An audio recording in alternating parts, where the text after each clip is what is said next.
vamos a saludar. Ani, ¿cómo estás?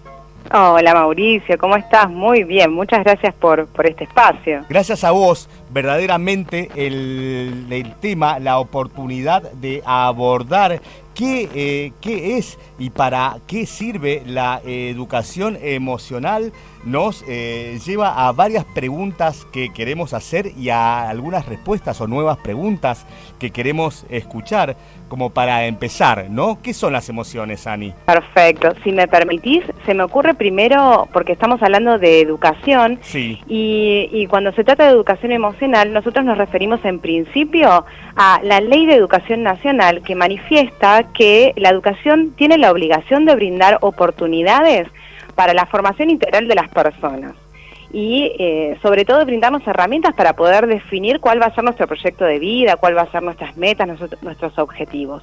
No sé cómo habrá sido tu experiencia, Mauricio, en la educación, pero yo puedo decir que en la mía, la verdad que en mi vida escolar no me brindaron demasiadas herramientas ni fortalecieron mi integralidad.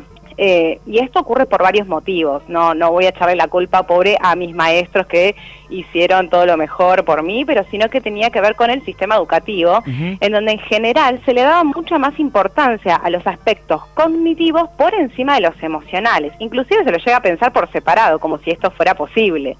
Entonces tiene que ver un poco por ahí, empezar a tomar conciencia de, como decía Howard Gardner, que va a ser uno de los pioneros en lo que es la educación emocional, planteaba que tiene que haber, que hay inteligencias múltiples. Él tiene una teoría de inteligencias múltiples y que dice que todas las inteligencias son igualmente importantes. El problema del sistema escolar o el sistema educativo es que no las trata a todas por igual y lejos está de eso, por lo menos en lo que va ahora. Tengo el deseo de que esto cambie a futuro. Sobre todo se le da mucha importancia a los aspectos lógicos, matemáticos y lingüísticos. Uno cuando, incluso en la familia, le preguntaban cómo te va en la escuela, cómo te va en matemática, cómo te va en lengua, y eso determinaba tu inteligencia.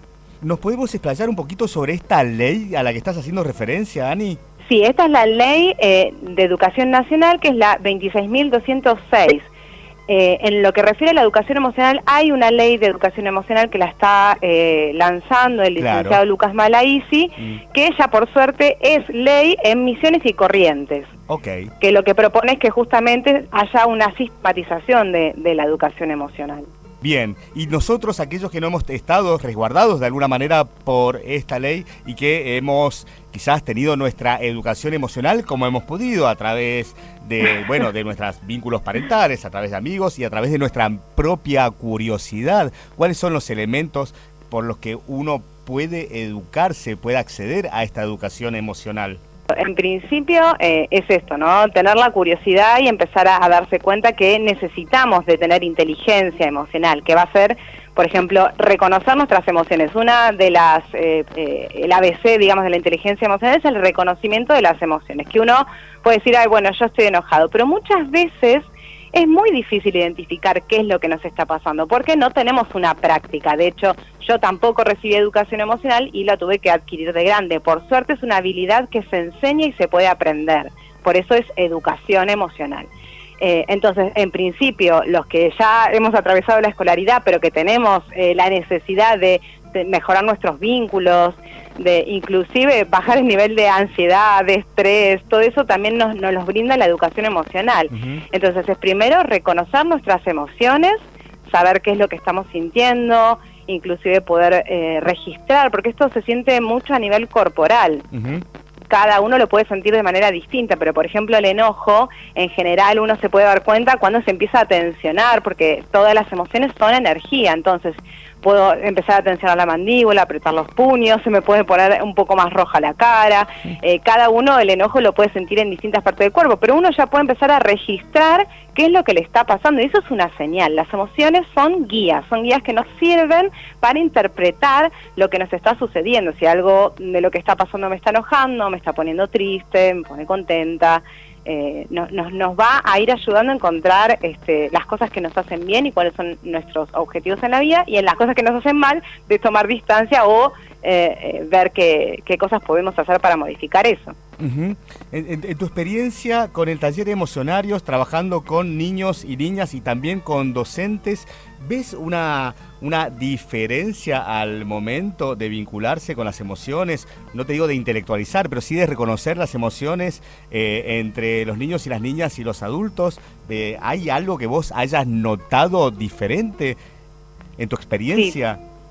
Sí, totalmente. Para mí, yo desde la incorporación de poner en práctica la educación emocional con los chicos y las chicas, mejoró muchísimo el clima en el aula, que eso es fundamental, sobre todo para encender el interruptor del aprendizaje. Si yo quiero que aprendan, pero los chicos no están en esa modalidad, el licenciado Lucas Malaisi plantea que existen dos modalidades, la modalidad creativa y la modalidad defensiva.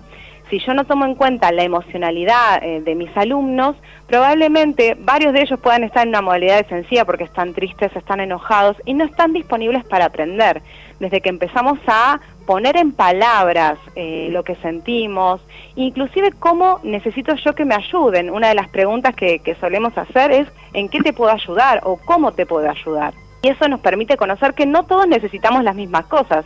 Por ahí si alguno está triste, cuando le preguntamos cómo te puedo ayudar, necesita un abrazo y lo puede solicitar. Otras personas no quieren ser abrazadas, pero sí necesitan ser escuchadas. Entonces, ir conociéndonos y ir dándonos cuenta que a todos nos pasan cosas que a veces pueden ser similares, pero que no reaccionamos de la misma forma ni necesitamos lo mismo tampoco.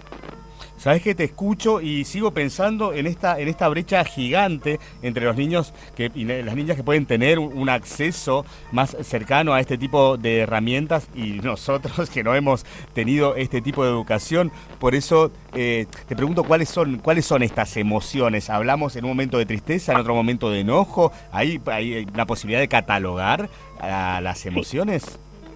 Sí, hay millones de emociones, pero nosotros trabajamos fundamentalmente en lo que es la primera etapa, la primera infancia. Trabajamos sobre las 6 emociones básicas. Estas son miedo, alegría, enojo, tristeza, asco y sorpresa. Esas 6 emociones. Con esas vamos a trabajar fuertemente porque son las que están reconocidas a nivel mundial.